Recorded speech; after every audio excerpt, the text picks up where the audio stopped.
Today on Fortnite, I got second place. I was so close. Mom, will you get me a snack? Mom!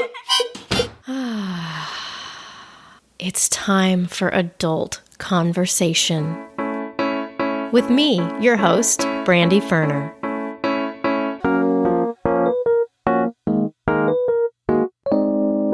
Hello, Adult Conversation podcast listeners.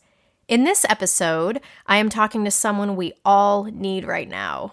A psychologist, and a lovely one at that. I don't know about you, but holidays plus pandemic is a lot. So join me and Dr. Claire as we talk about all things mental health, including the difference between responding to the pandemic and actual depression, how to cope with shadow emotions such as anger, what self-care is and isn't, and the one thing she filed in the back of her brain as a therapist all these years. This is the honest, compassionate pep talk and therapy we all need to remind us that we are enough as we finish out one of the hardest years of our lives. On to the show.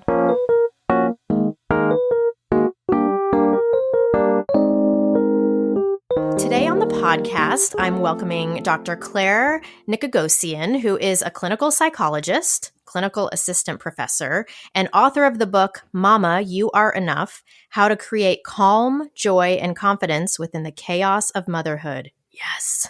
Welcome to the podcast, Claire. Thank you so much for having me. It's really a pleasure to be here with you. Yeah, thank you. I cannot wait to pick your brain on so many things because there has been no better time for a message like yours than right now when we are smack dab in the middle of a pandemic that seems to have put nearly all of the childcare burden on mothers. So, I mean, it was like, I saw a post go by the other day on one of my mom's groups online where a mom was posting about how she and her husband have coronavirus, and she was feeling guilty for her kids having so much screen time because of it.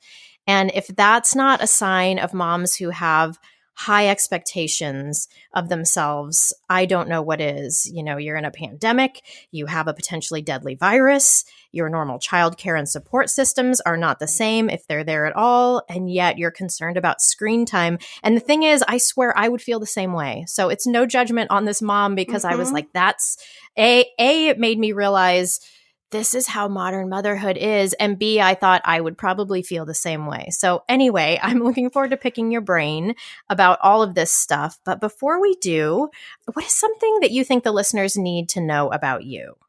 Oh, I love that. Well, I'm a mom of 4 daughters. And, so even though I am an expert in mental health and well-being and have this lovely book, thank you for that great introduction. Yes. I'm still a human being, still a mom, and still really struggle with motherhood and, managing myself and the kids and everything in between. So that's the one thing I just want to underscore as we start talking, Brandy, is that I'm a mom of 4 daughters and my youngest is 10. I have a 12-year-old and twin daughters who are 18 seniors. So, wow. I really understand a lot of what your listeners are going through because I'm going through it myself. Thank you. It's so important, I think, from my point of view, is when you have somebody who's an expert on something that you also know that they are a human being inside there. And I feel like for me, I will listen to what somebody has to say so much more if I know that they are struggling through, not that I need them to be struggling, but just that they don't have an easy fix for everything. That's where I kind of check out. Exactly. And I think if there's something that the world has really shown us is that we want authenticity. We want to be able to connect many deep ways, things that were kind of fillers don't feel as meaningful for many people. I'm seeing that in private practice. I support a lot of clients. And I think that's the one part too, is that I would say to listeners is being a parent, being a mother is a journey. It's not a one-time event. Yes, welcoming your child, whether you've, birthed your child or adopted your child or fostered your child, there's always a beginning of that journey. But that's the event. And so motherhood is a journey. And we're not meant to know all the answers or be 100% all the time or have these unrealistic expectations that, as you shared, at the beginning, a mom feeling guilty because she has the coronavirus and her child has screen time. Yeah. And I don't judge her because here's the thing, right? So as a mom, I would be feeling exactly what she's feeling. I would be like, oh my goodness, what am I doing here? My poor Yes. daughters, like they need to be engaged. I need to be doing something with them, quality time. The psychologist in me would say, okay, if not now, when do you give yourself a break? Right. You have COVID. Let's stop judging ourselves in a column, good, bad, successful, not, being amazing, not being effective at all. Let's stop judging ourselves and let's look at the whole person. Let's look at the whole experience and the whole person. And your child is not going to suffer with more screen time if you're ill and cannot attend to them. Right.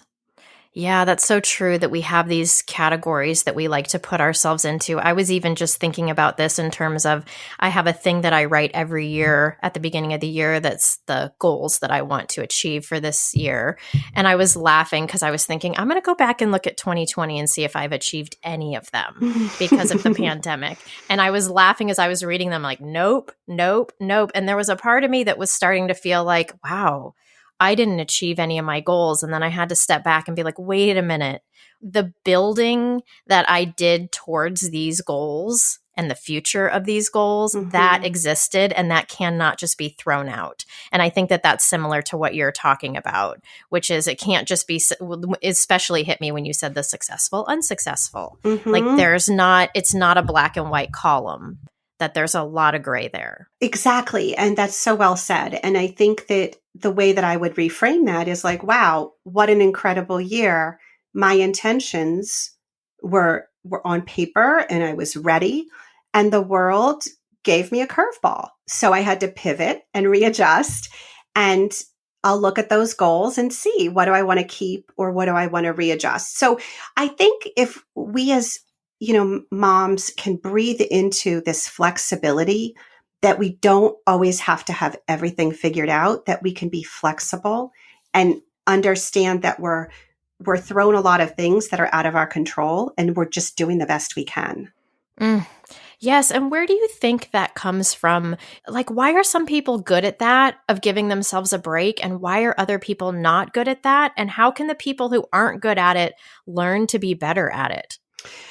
Wow. Yeah, that's a broad question and a good one. And I think, to break it down, in simple terms, in terms of complex, we could write a whole book on that. Yeah, exactly.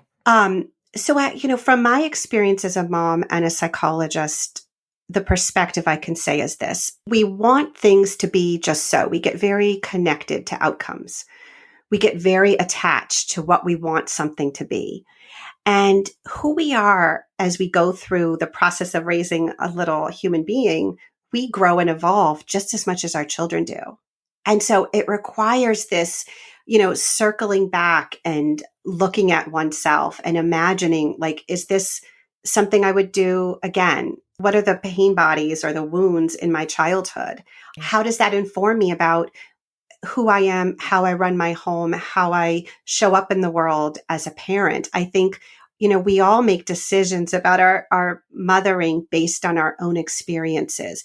And Yes. and again, Brandy, I am not one to ever blame a parent, but I want to be informed by my experiences, growing up in my family, my clients' experiences growing up in theirs, and mindful that even my daughters, like, everyone has their own experience, and that's okay. And you take what you need and you learn the lessons and that you need to learn. So for me, I see it much more compassionately that we're not striving for perfection here. We're striving to really nurture and raise our children, as well as heal parts of ourselves that we didn't even know needed to be healed, which is something I talk a lot about in my book, Mama, You Are Enough.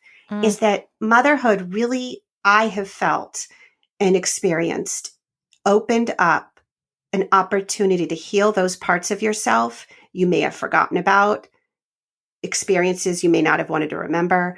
It brings up a lot of emotion. So There was something, what you just said, I felt my shoulders just relax when you said it about the healing piece of motherhood. I think that piece surprises us because people don't really talk about it. And before it can be healing, sometimes it's painful. And so I think there's that piece that people are dealing with.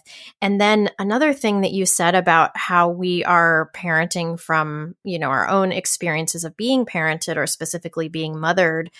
I think that some of our overdoing it, or that's, I guess, just my take on some of our overparenting that we have going on in modern motherhood. A lot of us who grew up in the 70s and the 80s, things were so different back then that a lot of us, it was benign neglect. So it wasn't, malicious or we were specifically abandoned, although I know that there's stories of that happening as well. And so I feel like we are course correcting.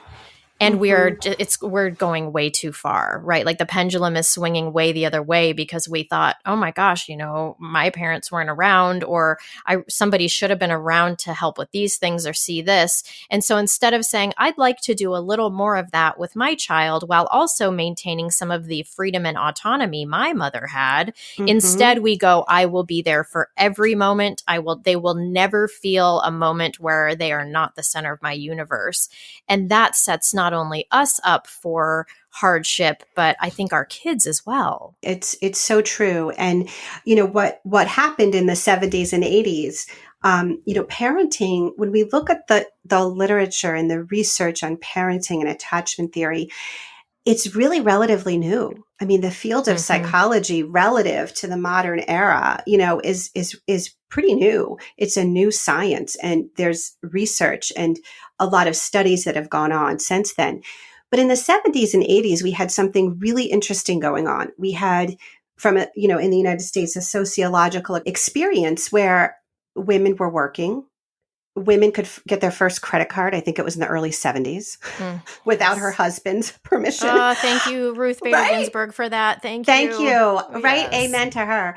Yes. Still feeling the impact that my daughters will not know that they can do that. That is removed from their experience. It was removed from my experience as well, but I'm aware of that.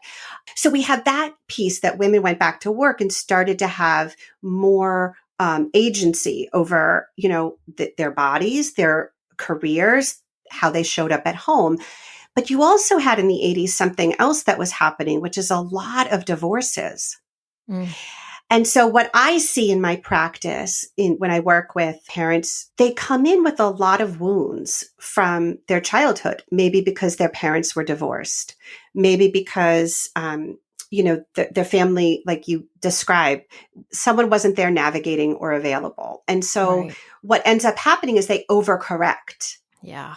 And when we overcorrect, we just do the opposite. So at the end of the day, if we're overcorrecting by always having that net for our children, we're not teaching them the skills to be autonomous. Exactly. Yes.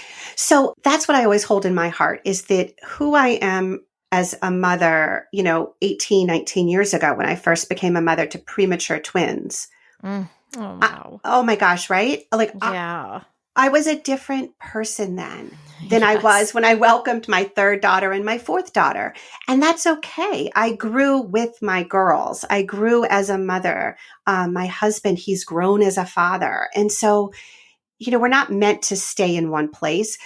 But to go back to your point about the overcorrecting, because I'm at this other place now where my twins are seniors and they're going through the college process. Oh, wow. Right. Oh my goodness. And I have to tell you, it shifted a couple years ago for me where, the wisdom of being a therapist to adolescent girls and college students, for the past 20 years, that I always filed in the back of my brain, make sure your children can take care of themselves. Yes. Make sure they know how to balance a budget. Make sure they know how to do their laundry. Make sure they know how to take out the trash and prepare a meal and, read a recipe and navigate, a doctor's appointment and go to the pharmacy and pick up a prescription. These are things that we can bring into our children's experience and maybe the act of love is to have dinner for them on the table, right? Or to pack their lunch. But really, if all of our acts of love for our children are calling the guidance department, advocating for a better grade, or cleaning up their room, or doing all their laundry, or not having them invested in the maintenance of the home in terms of chores, we're doing our kids a disservice. You are preaching to the choir here. I totally believe the same thing. And I think that I've said this on the podcast before, is having your 13-year-old son, is making breakfast for him every morning. Is that an act of love? Or is that a limitation, or something that he's not being taught how to do? He's perfectly capable of it. It's not a hard thing to put a bagel in a toaster and put cream cheese on it. So at what point is, and I think there's a gray area for everybody, but this idea, I think that's such a profound part of it that I think we have to ask ourselves is, when is this an act of love? And when is it an agreement about ourselves as parents that we are trying to meet that is from an old wound, like almost like a lack of freedom. Like, I can't not do this because I don't want my child to ever think that I'm not there for them, or whatever the thing is. But I think that can be a tricky spot for people, is to figure out, well, what's an act of love and what is going and doing too much, that you then have kids that when they grow up cannot do things for themselves and are not capable in this world. Exactly. And I think that really is individualized, right? For each person, right, each child, and each family. My daughters, like, I'm just thinking of my teenagers, they make their own breakfast. They make their own lunch, What age did you have them do that at? Here's the thing. I don't like complaining. I just did my own. Yes. And so I think I had one of these days where I was like, oh my gosh, if you don't like the lunch, then how about this? I'll buy like a range of snacks and you can do it on your own. Yes. And so I think it was around middle school that I started doing that. And here's how I did this is we would have snacks ready to go, piece of fruit, and then they can do their sandwich, but they would assemble it. They have to clean out their, starting, oh my goodness, I think my kids have always done chores. They've always helped do something, take out the garbage, bring in the trash cans, unload the dishwasher, or help unpack the groceries. And, yes, so I would say probably everyone in my home starts with a chore, definitely as soon as they can be kind of sturdy, and walking. You're like, once they can crawl, they are picking up pieces of dirt off the ground for me. Get them started early. Right?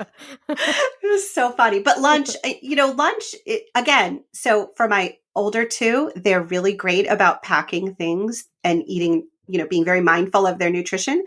My youngest would probably pack all pretzels and leftover Halloween candy. So sometimes I have to supervise a little more and just know your kids. But you want them to figure things out developmentally appropriate within their own individual self, because that builds self-confidence. That builds a sense of self-efficacy in the world. Yes. Where they want to raise their hand, or they want to help another student, or they want to, use their voice in a discussion. So it's all about confidence building.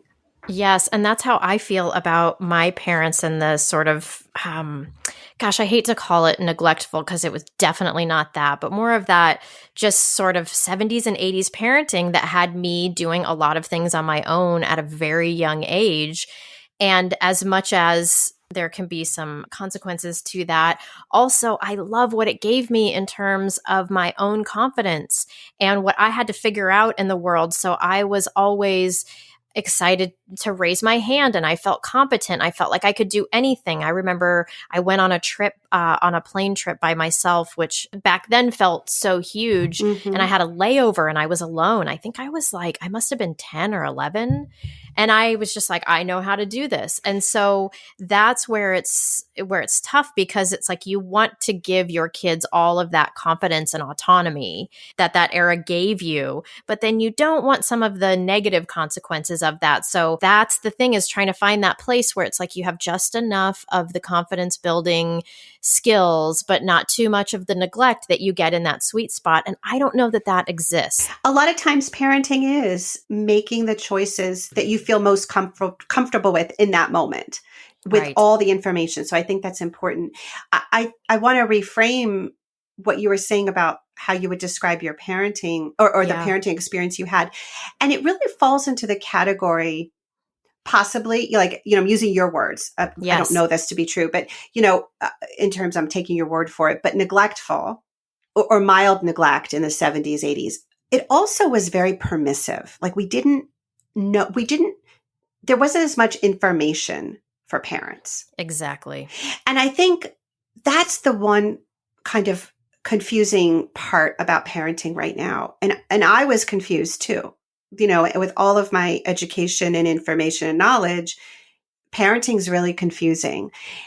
And so how do you find this balance of trusting yourself, gaining wisdom, and also parenting through what's developmentally appropriate for your child and Right. for where you live? So, if you live in the city, your child can probably walk down at a certain age in the neighborhood down to the store. In more rural areas, that may not be developmentally appropriate. So I think it's also looking at where we are within our society and where we live in terms of what is developmentally acceptable as well. Yes. And like you said, all those things that we're trying to pull together, that to me ends up in the grasping at straws is like, well, what's developmentally appropriate and what's healthy for our area? And what about my child's specific personality? Like all of the mental calculus that we do that I feel like the parents of the 70s and 80s were just not even aware of or doing. And partially, I mean, my mom and I talk about this all the time. So it's no sort of unspoken thing about how there was just not as much information about things. And so, like I was on a call the other day, I had this workshop that was for my book that was like a book club and a workshop. And my adorable mom signed up for it along with, all these other women.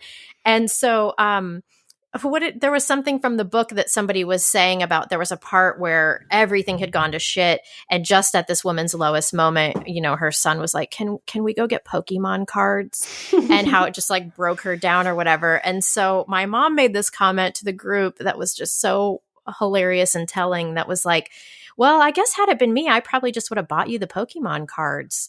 And the point in the book is that like this mom is trying to figure out like in the lowest moments, if she goes and then gives into this, buying a toy, is this like she's placating a really hard emotional moment that was for her son with buying a toy, and like what, like, is that healthy to do that? The overthinking mind is really what it's about. And, but so it was just so funny because my mom goes, I probably just would have bought the toy. I think that's just what I did with you with whatever happened. And I just started laughing. She goes, I guess I just never questioned how that would affect you. And I was laughing. I mean, it's so perfect. And the other moms, it was so validating to hear somebody from that generation basically say, I never really thought about how my actions affected you. When meanwhile, those of us parenting in this generation are like crippled with anxiety about what we're doing and how it affects our children. It was such a funny but telling moment of the difference between, the different eras. And it's a brilliant moment because it really highlights that our experiences as a cohort have so many similarities, and different generational cohorts have different experiences. Yes. That was one of the main motivations for writing Mama, You Are Enough, is there's so many books about how to take care of your child, what's developmentally appropriate, what type of parenting style do you want to have. And Brandy, I wanted to write a book that was just for moms. Yes. Let's put us back on the map as moms, and let's start within. So the book is really written for moms who have children in the home and are in that active phase of parenting. And the book is three chapters all about self-care and motherhood, and a little cognitive behavioral therapy to kind of give you a framework. And then the rest of the book is all about managing your emotional health. And this concept that I felt strongly to write about, which is our emotional health, the emotions we're all feeling as moms, but we're not always talking about. Yes. And I really reacted negatively to the word positive emotion, negative emotion. I think, again, it goes back to what I said when we started talking, like that's a judgmental way of looking at the world. And Right. when it comes to feelings, like, let's not judge our feelings. Let's just observe them. So I call those challenging emotions in motherhood shadow emotions, because they cast a shadow on all those things that we all plan for: joy, happiness, connection, gratitude, Autonomy. appreciation, autonomy, a sense of Sleep. effectiveness, Yeah. sleep. And so the shadow emotions are, sadness, anger, fear and anxiety, embarrassment, disgust, shame. So those 5 broad categories. And within it, it's like really an emotional index of all those varying emotions, from smaller ones to more intense ones. So for example, if you were feeling sad, I'd ask you to like go a little deeper and let's look at what's beneath that sadness. Are you feeling hopeless? Are you feeling ineffective? Are you feeling lonely? Are you feeling guilty? And you'd go to that chapter in the book and you'd read 10 pages on that emotion and like guilt. And you're going to learn strategies and skills and ways to put it into action that right after reading it, that's going to be so empowering for listeners, as well as like a little meditation at the end. So, Oh, I love that. It's like a choose your own adventure, but like choose your own emotion. You're like, oh my God, I'm raging right now. Wait a minute. I have to get Dr. Claire's book out and let me just scroll to the rage. Here's what I do with that emotion. That's so genius, because you don't have to. Thank you. Yeah. It's like, it's so accessible in the moment. You're like, I just go to the page that's labeled rage and then it will tell me what to do. I love it. Exactly. Thank you. And so again, I think that's the beauty of being a mother and a psychologist and an author, because this book has been in my heart for years. And, there's this great saying that, write the book that you wish you had. Yes. And I believe that's a quote from Toni Morrison. And Yes. And this is the book I wish I had. And this is the book that I may never meet some women. I may never have the privilege of sitting with them in the therapy hour, but this is what I want them to know, what I want to remind them about themselves. And I feel so protective of mothers, that we are so critical of ourselves. We are so perfectionistic. And it was interesting. I will share this with you that, as you know, as an author yourself, like the journey of writing is not easy. And the journey of publishing a book, Yes. it's not easy. And I received a lot of rejections for this book. And that really hit me hard, because in your heart, when you know something is meant to be in the world and this message is meant to be out there. Yes. Someone said, wait till your kids are older. Wait until they've, your kids are so young. Like, you're going to miss this. Like, why do you have this ambition? Grown. Thank you. And you know what I said to him? And I was like, seriously, you want me to write a book about parenting, about motherhood, through the lens of nostalgia? No, thank you.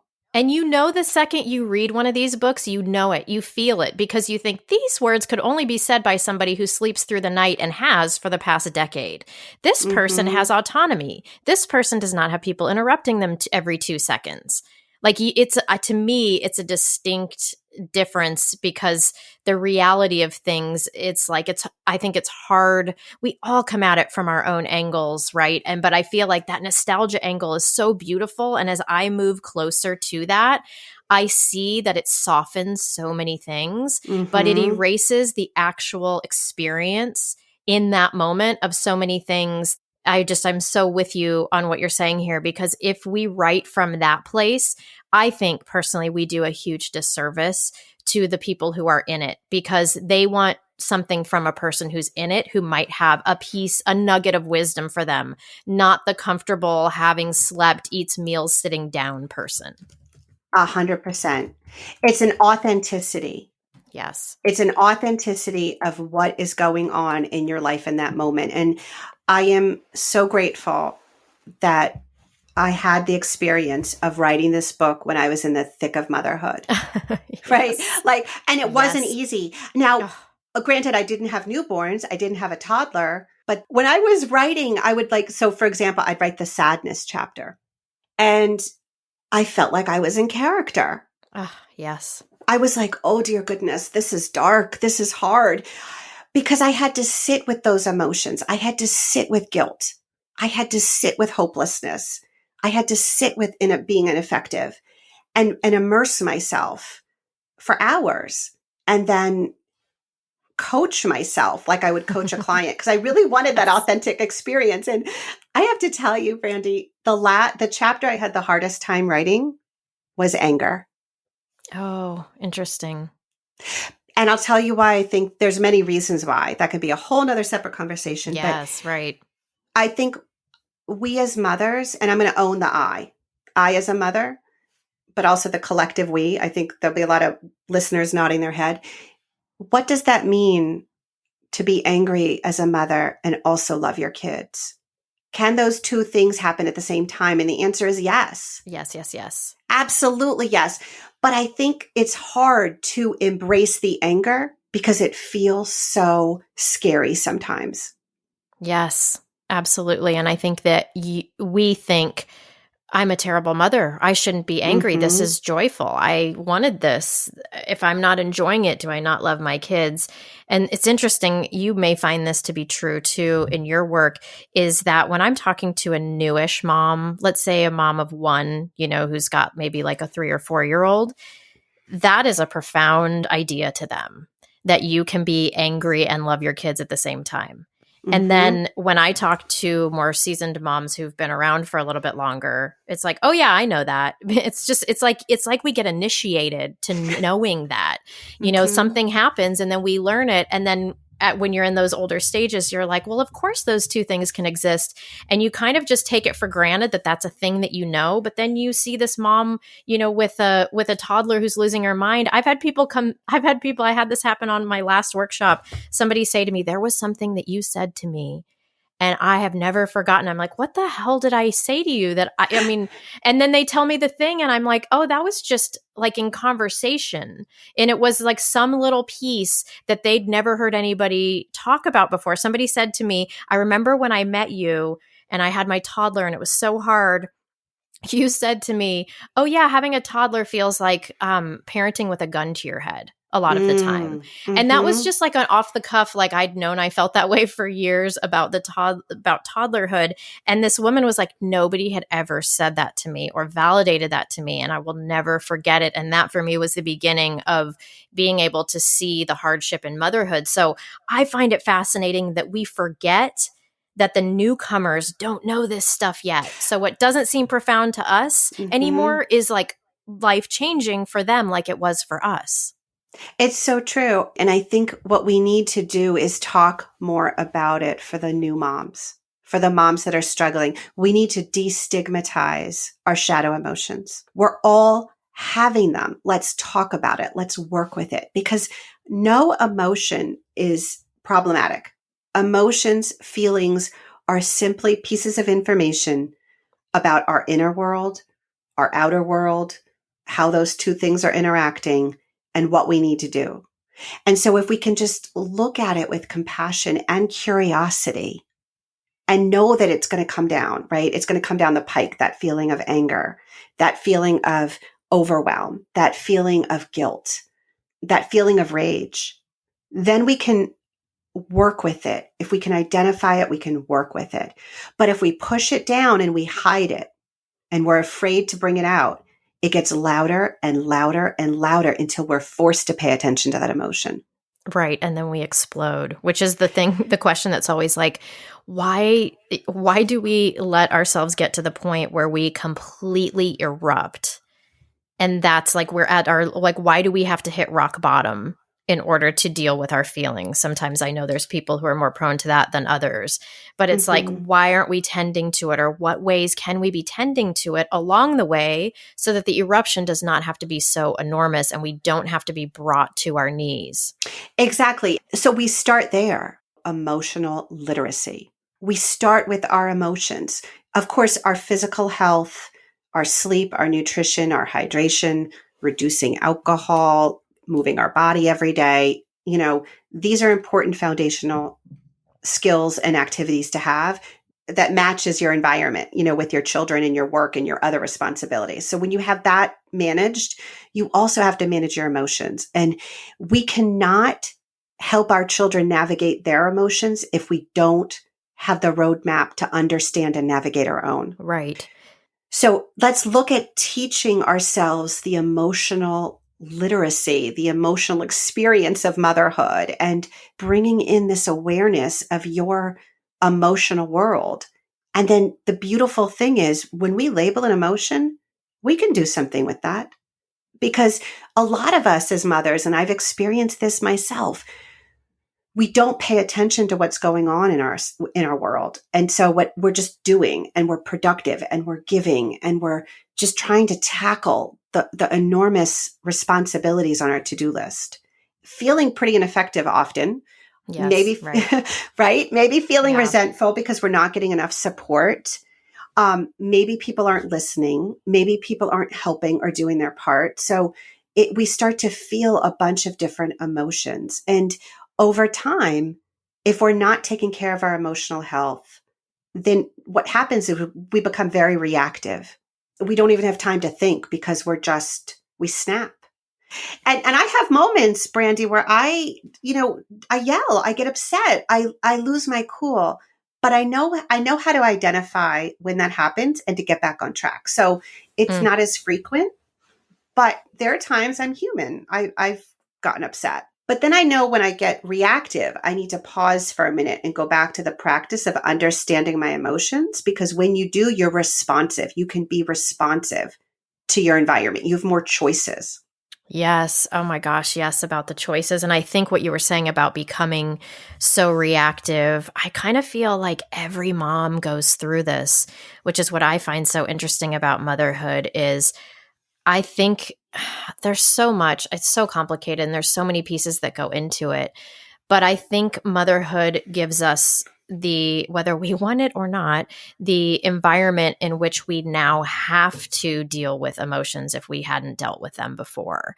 Because the pressure cooker of motherhood puts it so that I think so many of us get to that reactive place for the myriad of reasons. And then we find ourselves needing to figure out how to deal with that. I mean, like, I can't think of any mom I know that hasn't been to that place and that hasn't had to figure that out. Like, I don't think that there's anybody that I know of, and I've worked with moms for over a decade, where it's just like, oh, it was all handleable. It was all tolerable. I had the skills I needed at all times for motherhood. There's always a brought to the knees, rock bottom place in which moms have had to find new tools and rebuild. And I think that that's one of the things that makes it such an initiatory experience.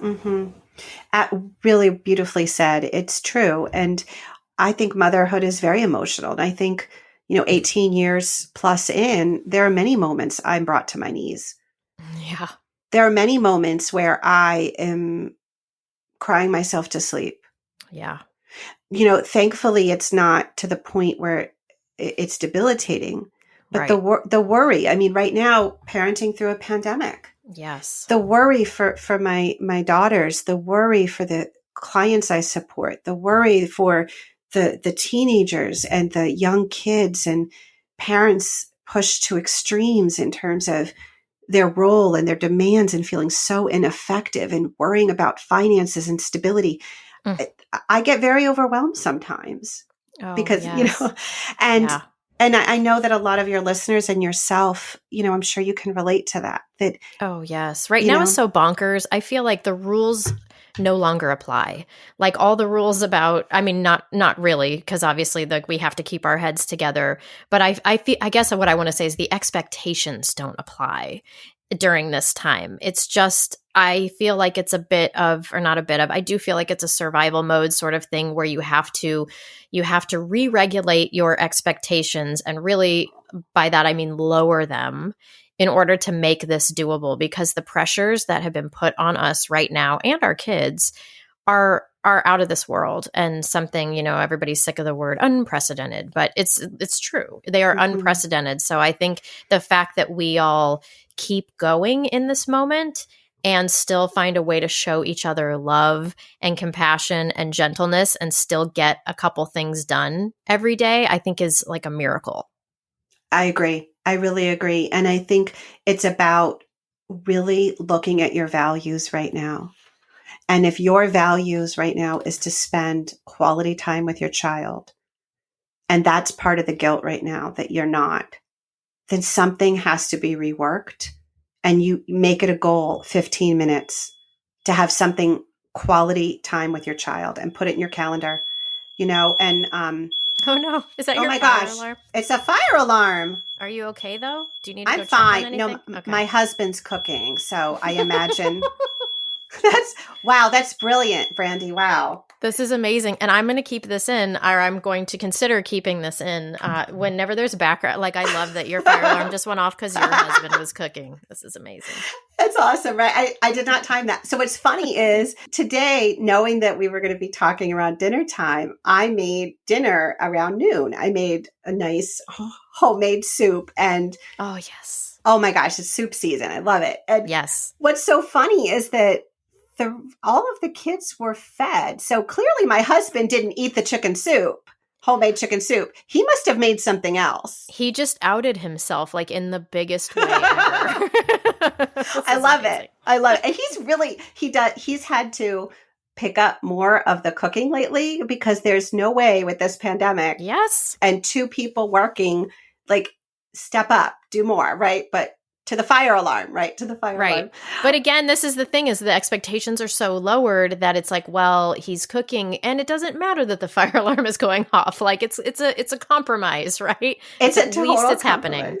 It's true. And I think, to go back to the point about parenting during the pandemic, and I think what I was saying is about looking at your values, that Brandy, this is not the time for parents to do a couple things. Number one, have unrealistic, perfectionistic standards. Not the time. Yeah. Number two, it's not the time to compare yourself to what other people, other moms, other families are doing. You have to do what is available and comfortable for yourself. Do not compare because your child needs you, not a perfect version of you, not your next door neighbor, mom friend, you. They need you. So remember that your child does not judge you the way you judge yourself. So that's so needed. Right? So needed. And the next thing is that, when it comes to emotional self-care, we just want to observe our emotions and then decide what to do about it. So there are days where it's okay to say, I feel really sad. I feel really frustrated. What can I do to take care of myself? If my child came to me and said, I feel those things, what would I suggest? If my best friend came to me, if my mom came to me, if my neighbor came to me, what would I say to them? Because often we hold ourselves with these high expectations that when we flip it and think, what advice or what suggestion would we give to another person? We kind of have the answer. Let's use that for yourself. So I think that's really important as well. And it's also, there's a lot of concern about, are we heading into a second wave? A lot of different parts of the country, across the globe. Here's what I want to remind listeners is that you've gotten through half of the pandemic or more, or maybe more, right? You've gotten through. And so it's not about trying to be perfect. It's not about trying to do it better. We're in survival mode. And so remember that you have strengths. Use those strengths. Use the lessons from the past 8 or 9 months to inform you what you can do different today. Because that's really all you can do. Right. It reminds me of, like I was saying, that sheet that I have of my things I want to achieve for 2020. At some point in March, I had scrawled on there, survive pandemic. That was like in the very beginning where we were just like, we don't know what this is.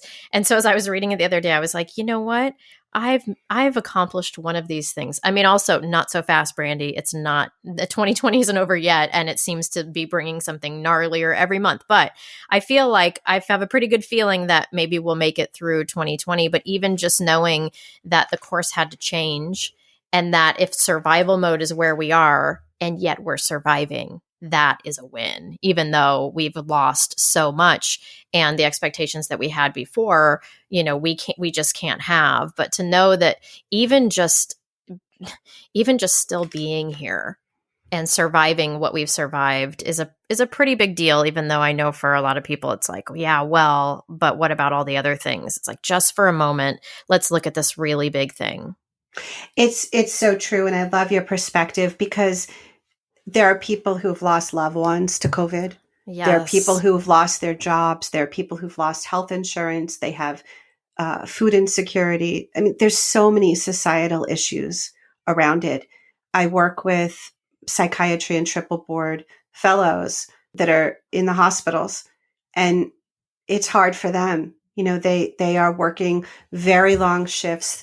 All the frontline healthcare workers, people that are keeping our communities running, you know, they're working hard. And so our part is to do our part and be focused on our strengths and give to your community to the best that you can, and to be kind and thoughtful.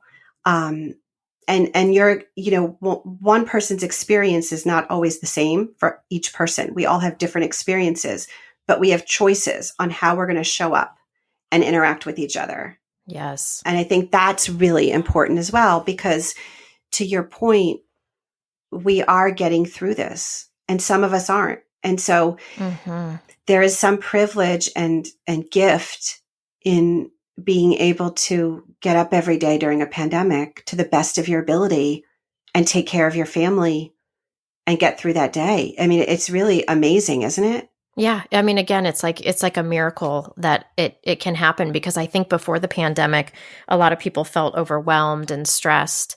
And it was like the universe was like, oh, yeah, you thought that was hard. Well, we're going to just put this other thing on top. So the fact that we've made it through, like I was just thinking about, having made it through some of the election stuff and all of the stress there, it's pretty remarkable, all the things that we've had to shoulder and just deal with, because we already don't have, our reserves are depleted. They were depleted months ago. Like they're gone. And so the fumes and whatever refilling we can do, we're doing, but then we keep being hit with bigger, different things. And the fact that we all keep getting up and showing up is just, it's like, it almost brings me to tears. It's like beautiful as human beings that we keep showing up to this thing that we don't know what the next day is going to bring. And we're all sliding in on fumes.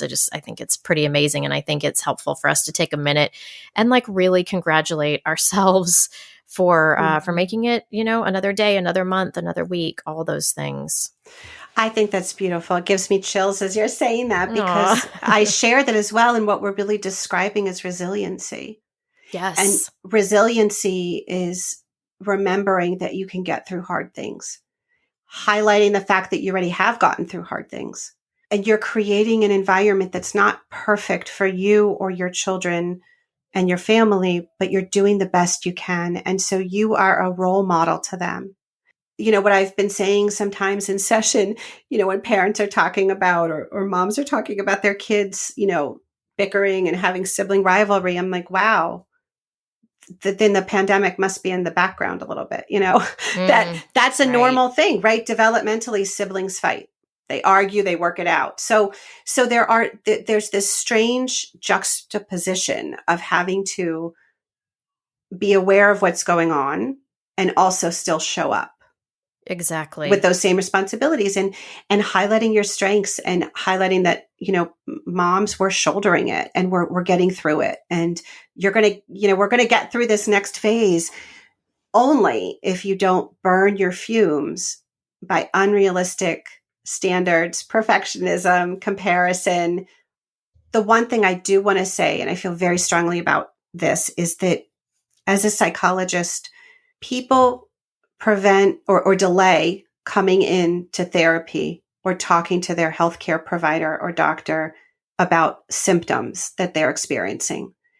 And it's so important to be aware, if you don't feel like yourself, if you are having problems sleeping, problems eating, gaining weight, losing weight, if you feel hopeless, if you are drinking too much alcohol or using substances that are problematic, if you don't feel like living, please reach out to a healthcare provider. And how do you know? So everything, almost everything you said, except to that last point, I was like, that pretty much sounds like everybody right now. How do you tell the difference? And this is my eternal question about postpartum depression too, which is like a whole other topic. But in this case, these symptoms, how does a person know what is just the pandemic making them feel these ways and what is actually they need help with something and need to seek help? That's a great question. And that was the second part that I'm so glad you asked, that I really want to address. It's the frequency, intensity, and duration of your symptoms. Okay. When symptoms, what does that mean? When symptoms are disruptive, that you're not able to function, you're not able to take care of your children, you're not able to show up and go to work, you're unable to focus, you are not sleeping, and that has gone on for up to 2 weeks, you need to be evaluated. So, but aren't people like in it for months? Like, I feel like my friends that I talk to who are functional people are like, I haven't been motivated for months. It's like so hard to get out of bed in the morning. Well, here's the thing. Not saying they don't need help. Not saying that they don't need help. But to your credit, though, like how many of us really want to get out of bed? But somehow we do. Right. That's the difference, right? So what I'm saying is yes, there's low grade depressive episodes and there's more on a continuum, like mood disorders. The vast majority of people will wait about a year and a half, couple years, and live with these symptoms. And what I'm seeing as a healthcare provider, as a psychologist, is that the pandemic has created such chaos with their coping skills that those symptoms are now coming up like a geyser and you can't ignore them. So what I would say is, yes, of course, everyone has anxiety and emotional and psychological distress and stress from the pandemic, from the election, from the state of affairs in our society. A lot of people are impacted by that. But when you start not feeling like yourself, when you start numbing yourself with substances or doing risky things or starting to harm yourself, and it could be harm from not wanting to live to harm doing things that are reckless. That's the time to get support and intervention, because the idea that a person should suffer for a long period of time and then get help, I would like to see someone come in before they get to the point where they're in crisis. That goes back to our thought about how do we tend to ourselves so that we don't have to hit rock bottom in order to receive support or to deal with, what's going on with us. So I think that this is in the same sort of vein, is with symptoms and needing some help in this way. You don't have to run yourself almost into the ground before you do it. Yeah. And if you've been in therapy before, or you've put off your physical for a while and you just don't feel like yourself, like maybe you're so tired, you're drinking enormous amounts of caffeine, but then you can't get to sleep, you talk to your doctor, talk to a healthcare provider, maybe get back into therapy and say, listen, I don't want to come weekly. I just want to come once a month, just as a touch base, a check-in point. There are many flexible ways. It doesn't have to be either or. So I think that's important as we head into this second wave of the pandemic, is do not be afraid to self-advocate for yourself and pay attention to those nuances that only you can know or someone who lives with you can know. Yes. This actually is a perfect segue before we end, that I wanted to ask you about. This was like my biggest question for you is, I heard you say earlier, you mentioned self-care, and I feel like my listeners are like, oh no, she said self-care. Is Brandy, what is Brandy going to do? Because they know that I have a love but mostly hate relationship with self-care, or the term, because I feel like it's used as an excuse to not help mothers. Like if people just say, oh, don't forget to self-care, then they can walk away and not have to help moms. So I feel like the trendiness of self-care actually hurts moms because it puts the work on us instead of changing systems that keep us overwhelmed and needing self-care. And then we buy into it instead of, taking inventory of how our home life might be majorly imbalanced. We just keep caretaking everyone else, but then ourselves on top of it, instead of expecting everyone in the house to caretake everyone else in it altogether. So I have I feel like it's this slimy, tricky thing that's sold to moms. And so I'm curious, from your point of view, what do you think self-care is and isn't? Oh, I think that's a great question. And I share your beliefs and values on that. Self-care, as a psychologist, my focus is on the individual within the system. Mm. A sociologist is, someone who's going to be focused on the system. So I am about empowering and advocating individuals and also understanding that our systems need to change. Got it. So that's really important because I feel so strongly. This isn't about, telling a mom or a dad, it's all about you. It's all on you. No one lives inside your head but you. Only you know your thoughts. Only you know your emotions. People can maybe understand that based on your behavior or what you're saying or interacting. So for me, it starts within, in your heart, in your mind, in your body, in your feelings. No one can do that for you. So for what I think, Brandy, is that self-care is really about the everyday actions that put your needs and restores your energy to the best of your ability with what you have in your family structure with resources. I do not think that self-care is about self-pampering or self-indulgence or distracting. Self-care for me is about actively looking at your thoughts, your shadow emotions, and what you're going to do to take care of them. And it's also the skills, and there's a lot, in Mama You Are Enough, where I talk about self-advocacy for yourself, where you're going to have a conversation with the people around you, and you're going to say what you need, and you're going to use your voice. Because I think what happens is women are built relationship wise, like we are so invested in our relationship. It's just part of who we are, that we also have individual needs. We also have ambitions. We also have desires and goals. And what's interesting is if we don't advocate for that, then people around us continue to expect us to keep moving sun, earth, moon, stars, and somehow get everything done. Yes. Yes. So I will share with you, Brandy, what I start doing.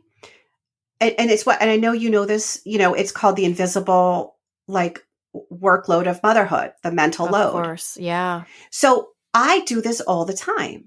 I have there's what goes on in my life on top of my private practice and teaching and writing and taking care of my 4 daughters. We don't have any family nearby. We've created a beautiful community of, a family. So I'm so grateful to that. Is that I will start anytime I talk to a teacher about so-and-so's missed assignment, or something needs to happen at a doctor's office, or I'm making an appointment, I will actually email my husband. I will just include him on the email, because in a given day, he's like, wow, you were doing a lot for the girls. I'm like, exactly. That was the invisible workload of motherhood. And so you're making it visible. Making it visible. And I do that. And it's not to be cheeky and obnoxious, but I'm telling you, by the time our night is done, right, with the active parts of feeding the kids and doing whatever needs to be done with their activities and homework or whatever work we both need to do, I have no bandwidth to go through the list of what I've done. So I just send it to him during the day. Oh my gosh, I love this so much because it's so true. At the end of the day, you're like, I don't even have the energy to tell the person all the invisible things I did, but then they'll never see it. But then if you CC them on everything, but then that means you have to make everything you've done like an email, right? Or is that what you do? Like if you have to make a doctor phone call, do you write an email that's like, oh, here's what the doctor said about, XYZ? How do you include that? I'll do that, or I'll do a text. Just talk to the pediatrician, like girls need their shot, need their forms or this vaccination or whatever. I'll send it like, oh, just got off the phone with, or if I'm sending something to a teacher because someone forgot an assignment or they need a college app done or whatever those details are, I'll just text it to them. Has he ever written back unsubscribe? Have you gotten that yet? Right? Not yet. No. And Not because yet. I think the other part is that I am very vocal about framing what I do, not as a martyr, but because I want to. And so I've become very strong at saying, listen, I'm feeling resentful right now. Mm-hmm. And so I rarely raise my voice in my home because I'm tuning into what's going on and owning my feelings. And between my husband and I, as partners, I let him know, like, hey, that was really frustrating, or thank you so much. I appreciate that. And there was this one, so during the pandemic, I know, well, we're still in it, but at the beginning, it was like, okay, let's clean up let's do the home project. So let's, in my nervous, stressed out energy, I would, clean a closet or reorganize the bathroom closet. And there was this one day over the summer where I said to the girls and my husband, I said, okay, everyone come huddle up. Like, okay, this is where things go. I have labels. This is where everything goes. And about 3 weeks later, there was this open spot in the bathroom and my husband put the toilet paper roll where it didn't belong. And I was like, you've got to be kidding me. Like, it's right there. So, and again, this is going to sound so passive aggressive, but it really wasn't. I was like, he didn't hear me. This is my first thought. He really didn't hear me. He must have been like, lights are on, but he didn't hear me. Like, so what I did is I took the toilet paper roll and I put it in his closet on the top. And so he comes I home, love this. Right? This is the level of petty I'm here for. Right? It is. And it sounds so petty and so, but it's really, not. It's a bigger thing. I totally hear you. It's a bigger thing. And so he looked at me and he's like, why is there toilet paper in my closet? I go, oh, and really there was no anger. There was no sarcasm. Oh, I figured you didn't hear me when I reorganized that bathroom for 2 hours. So I knew if I put it in your closet, you'd remember where it really goes. And he laughed. He's like, okay, I won't make that mistake again. And, because really I think what we want as mothers, as partners, we want to be heard. Yes. And valued.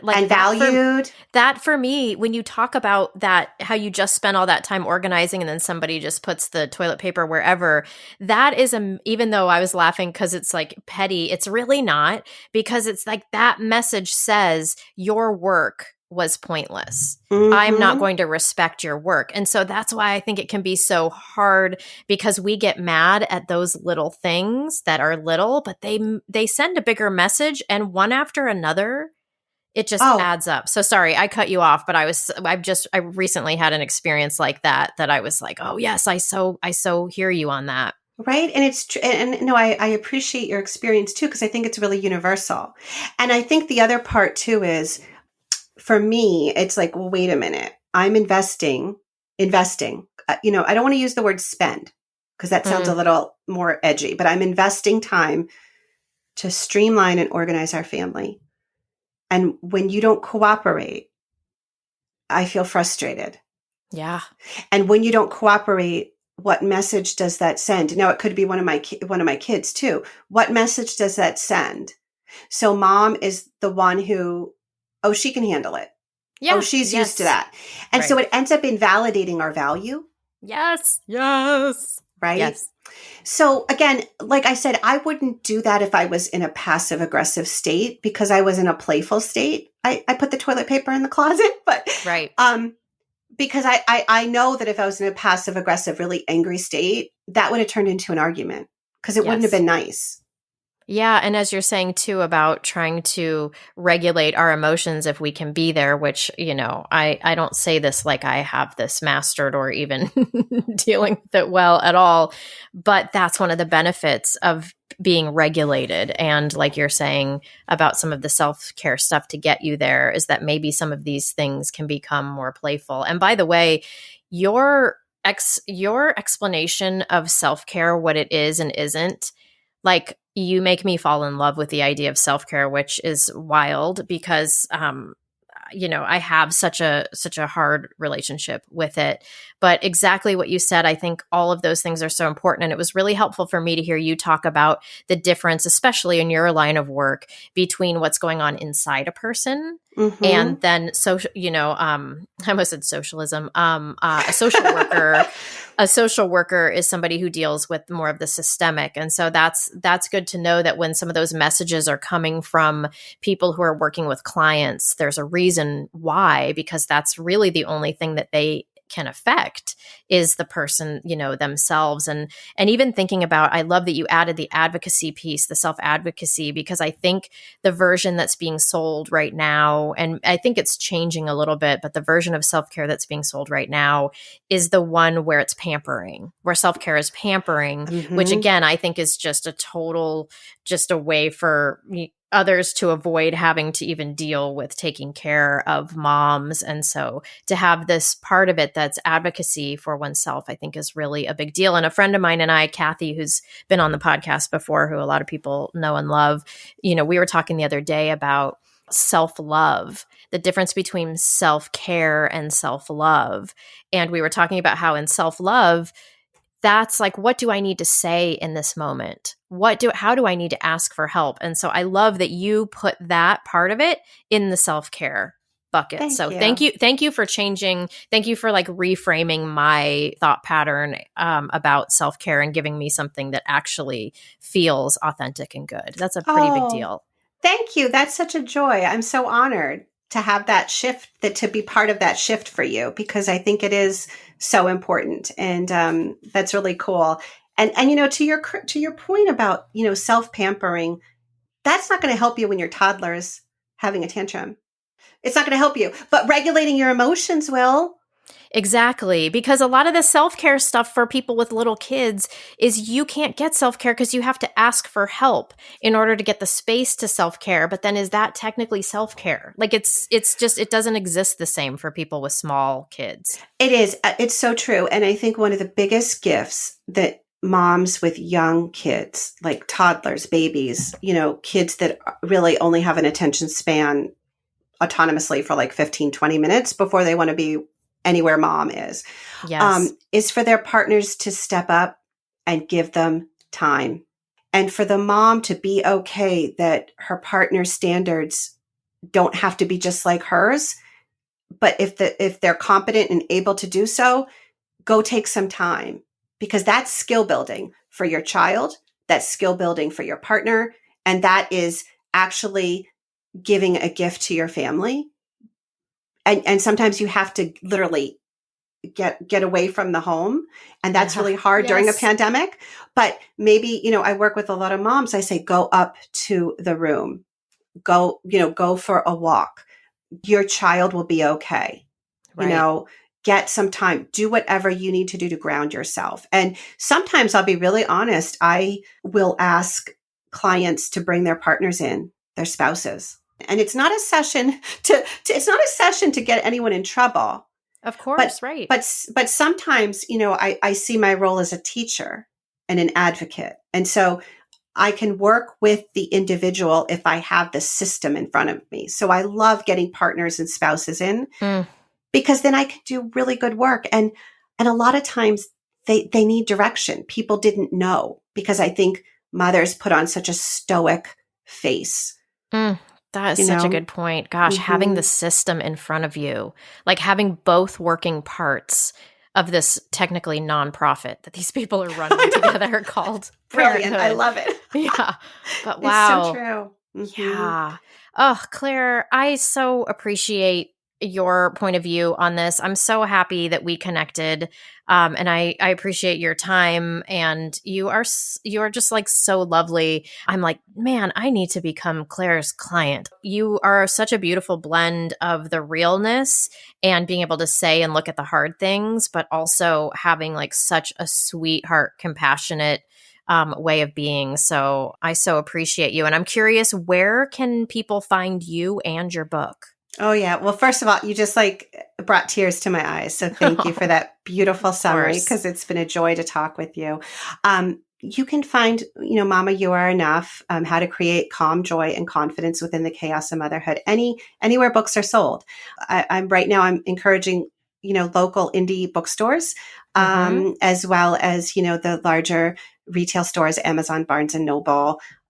For moms, my writing is at momswellbeing.com, and my social media handles are also Mom's Wellbeing. And I have a lot of great resources and information and blogs and podcasts and quizzes that are free for listeners to learn about. Are you a burned out mom?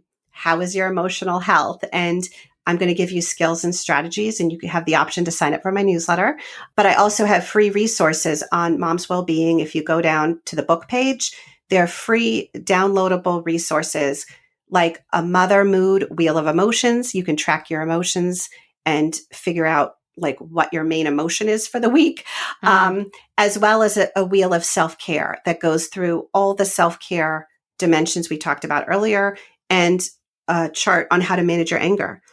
Wonderful. Well, thank you so much. I appreciate the work that you're doing to support all the moms out there who don't feel like they're enough, which I feel like in these times is a lot of us. But hopefully from people like you, we are learning how to be softer, more gentle to ourselves, especially during a freaking pandemic. Well said, 100%. This is not the time to give ourselves a grade or evaluations. Yes. Yeah. I think we all get, what was that in college where you could do it for like no credit? You just got NC on your report card where it's just like, it doesn't matter. You showed up, you're good. You graduate. Exactly. And I can promise you this, the fact that mothers are worrying about how they're doing says to me, you're doing really well. And that's really self-reflection is what we're describing. So, I just want listeners and moms out there, just get through your day, love your family, highlight your strengths, and you're going to get through this. Just don't be afraid to ask for help and take care of yourself.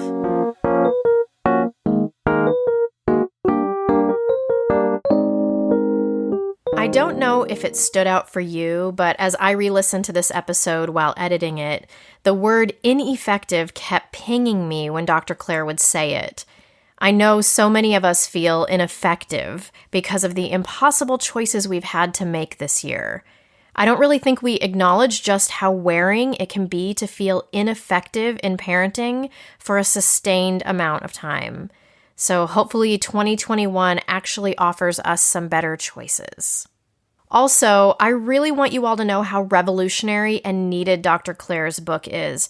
For undisclosed reasons, I opened her book up this morning to the anger part, and I just want to read you a passage that was like, whoa.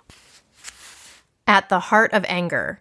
Anger is a shadow emotion that can be threatening, scary, and uncontrollable. Of course, anger can be an emotion felt on its own, but usually before we feel anger, we felt other feelings. Often beneath the surface of anger are many emotional reactions: exhaustion, fear, sadness, anxiety, worry, jealousy, loss, depression, embarrassment, disgust, rejection, and so many more feelings. Sometimes it's easier to express anger than it is to share what's really going on. Many of us mothers experience incredible exhaustion in motherhood, making it feel overwhelming at times to practice self-care or identify what we're stressed about, because all we can think about is moving through our list of obligations in order to get to the end of our day so we can rest. So we put off what we're really feeling, pushing it down, ignoring it. Anger can seem easier than dealing with what's going on beneath the surface when we are exhausted. That part really spoke to me, and I think she's right on about this, because sometimes anger is the broad emotional brush stroke that we choose for things, and there's so many other details going on below it, but we're too tired to find out what those details are. And so anger can feel like the first emotion that we choose. And even though there's not a wrong or a right emotion, the specificity of it can actually help us move towards changing something or some sort of action step, or even just an acknowledgement, some sort of healing. So this book is awesome. I was going through it this morning and I was looking to see what I wanted to include here at the end. And every time I would get sucked into something new and wonderful. And I just thought the way that she's talking about motherhood is just so needed and so real. I can't recommend it enough. Lastly, I hope the close of 2020 is a smooth exit and that 2021 goes easy on us. Like maybe this year could take some Pepto or something. I don't know. As always, thanks for listening. Here I am back at the